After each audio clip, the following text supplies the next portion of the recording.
And I'm your host, Jessica. And today, we will be looking at the recent downfall of the telecommunications giant WorldCom. This year was full of corporate scandals, isn't that right, Jessica?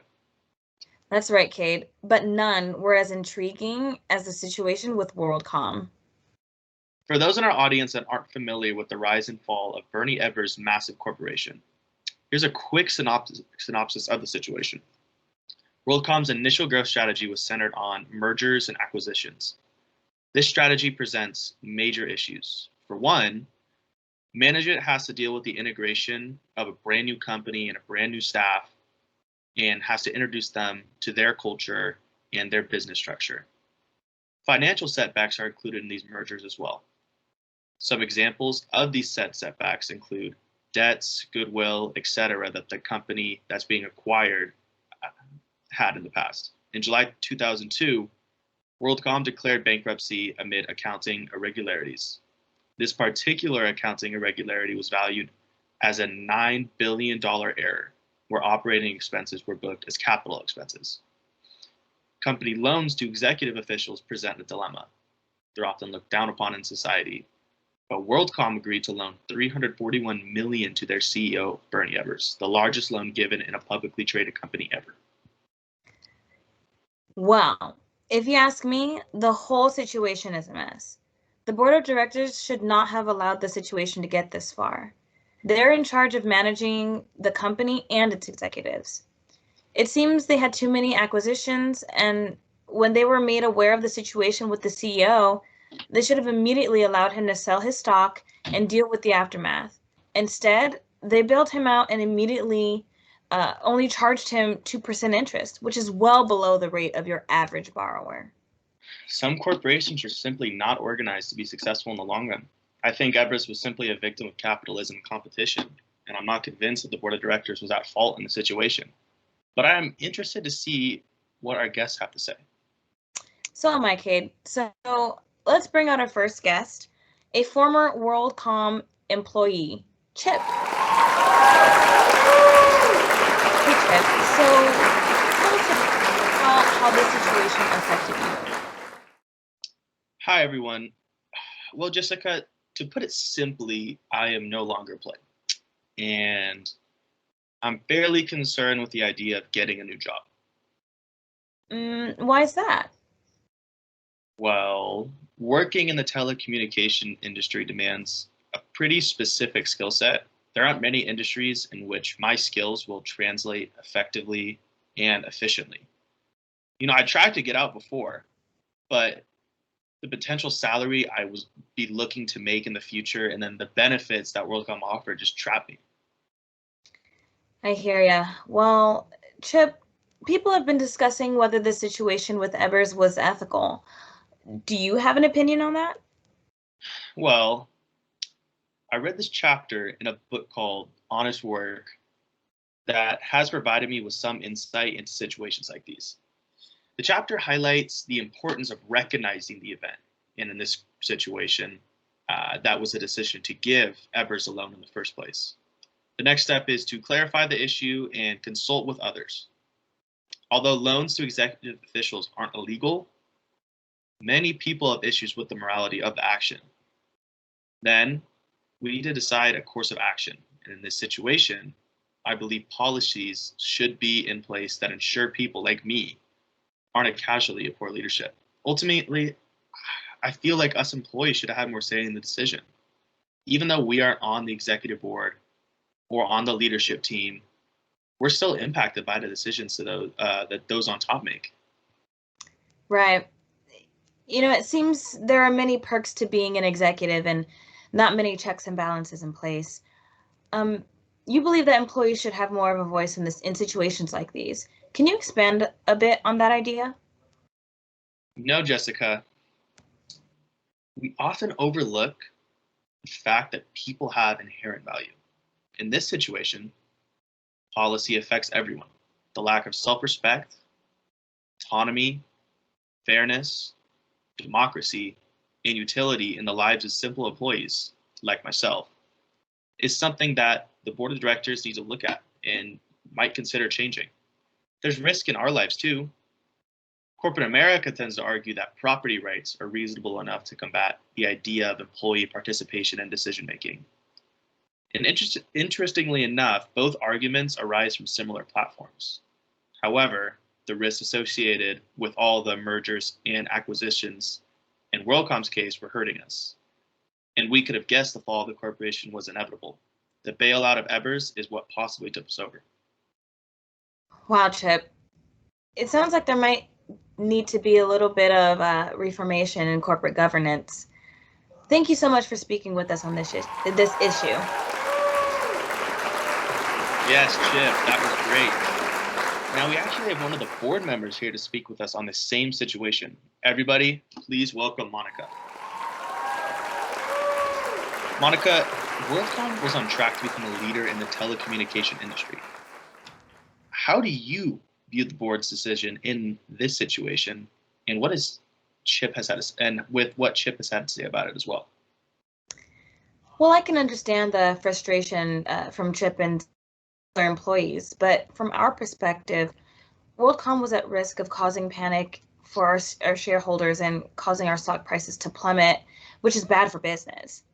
We thought that this was the right thing to do, and that meant granting Evers the loan and to deal with the aftermath later. Hey, did you consider the impacts of your decision on your employees, who some may argue are stakeholders themselves? Is employee participation in decision-making of any importance to you or anybody on the rest of your board? Well, I'll put it this way. A dislike of elitism is also typically a dislike of paternalism, which means of being told what to do in your own interest. We naturally think of ourselves as the best judges of our own interest, and this will be part of our conception of ourselves as self-governing, rational individuals, and sometimes it is better if our judgments are overridden. The people on this board have extensive knowledge and appropriate backgrounds necessary to make informed decisions on matters such as this, and that's why we're trusted to do what we do. If we allowed incompetent individuals to weigh in, surely the operations of the corporation would lack the necessary tools to be successful. Interesting. I can understand needing competence, but part of the board's competent decision regarding Evers and his loan included setting a 2% interest rate, which many have said was immensely low. How can you defend your reasoning when you offer much higher interest rates to the average American? Did you all analyze the morality of the market in this scenario, or was the interest of the shareholders, including Evers, solely on your mind? Well, Kate, the CEO of our company is no average American. And those who mix the labor and nature should be awarded appropriately, don't you think? Evers has invested millions of dollars and countless hours into this corporation, and rather than penalize him for a miscalculation on his end, we granted a loan or a low interest rate for a grant that was intended to save the CEO and the corporation. Okay, fair enough, I guess. We're going to ask you a similar question to the one we previously asked Chip. Ethically, do you believe the right decision was made?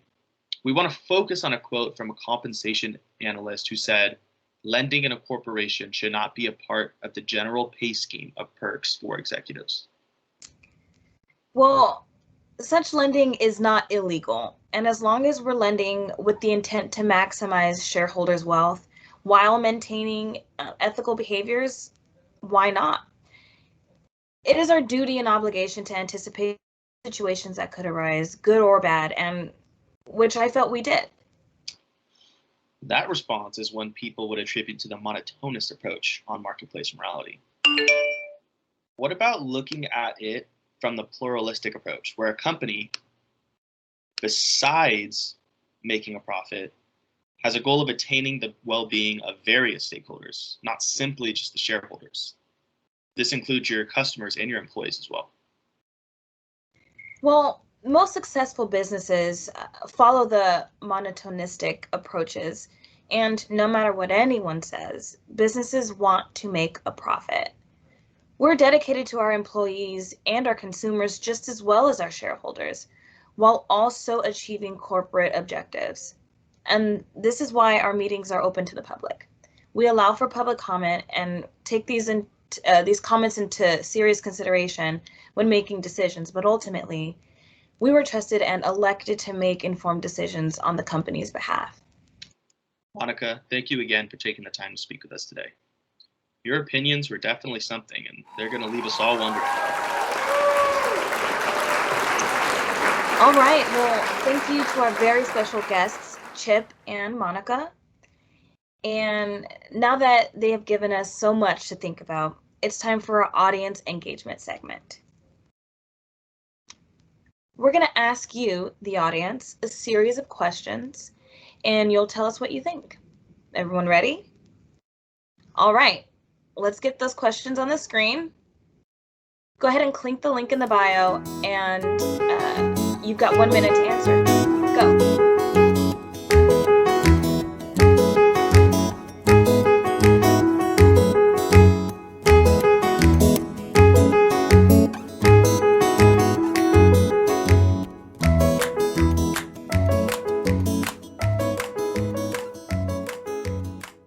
All right, the results are in.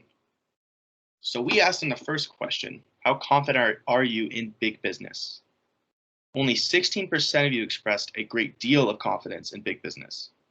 What does that say to you, Jessica? Oh, well, the response to this question has me shook, Cade. I had no idea there were so many people who felt this way about corporate business. This should let businesses know that consumers are, in fact, watching and care about their conduct. All right, now, the next question we asked, do you believe most corporate executives are honest?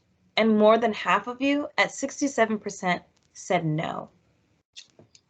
Jessica, this response was not very surprising after seeing the feedback for the first question, and coupled with the third question regarding white-collar crimes. I too share the frustration that many Americans feel. The level to which large corporations are babied by the government is something that just irks me.